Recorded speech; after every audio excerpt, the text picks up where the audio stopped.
بسم الله الرحمن الرحيم. ازيكم حبايبي؟ عاملين ايه؟ تعالوا معايا كده النهارده على الفيديو.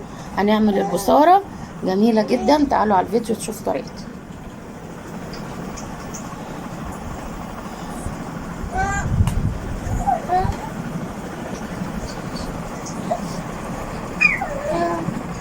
الرحمن الرحيم. ازيكم حبايبي؟ عاملين ايه؟ كل سنه وانتم طيبين يا حبايبي. النهارده كده هنعمل اكله كده تفتح النفس جميله.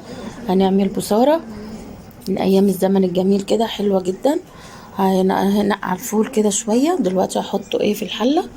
وهنا حاطه كزبره وشبت وبقدونس وبصلايه صغيره وكام فص توم. انا مش عامله كتير، ده ربع كيلو. وقرن فلفل. هنبتدي نحطهم على النار نسويهم.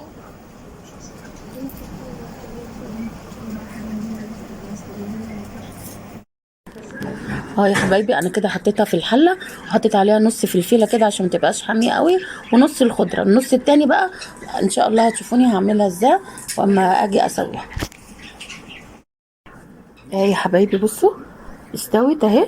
هضربها بقى في الخلاط، وعندي بقيه الخضره هروح مقطعاها وحطها عليها تغلي بقى لحد ما تتقل التقل اللي انا عايزاه. انا ما بحطلهاش ميه كتير زي ما انتم شايفين اهو، يا دوبك هضربها بالميه بتاعتها. بصوا استوت ازاي. واروح مقطعه بقى بقيه الخضره رفيع وبحطها تستوي معاها وهي بتستوي. هي هتلف بس. يا حبايبي بصوا، انا سقطت كده الخضره، هي هتستوي اهي وخلاص. على كده هطفي عليها، اقطع بقى البصله واعمل لها التقليه بتاعتها. اه يا حبايبي كده حمرت البصله اهي، وحطيت هنا حبه على البصاره هقلبهم بيها واغرب بقى واحط البصل عليه. اه يا حبايبي ادي خلصنا البصاره. اتفضلوا كده معانا، جميله وريحتها حلوه اهي.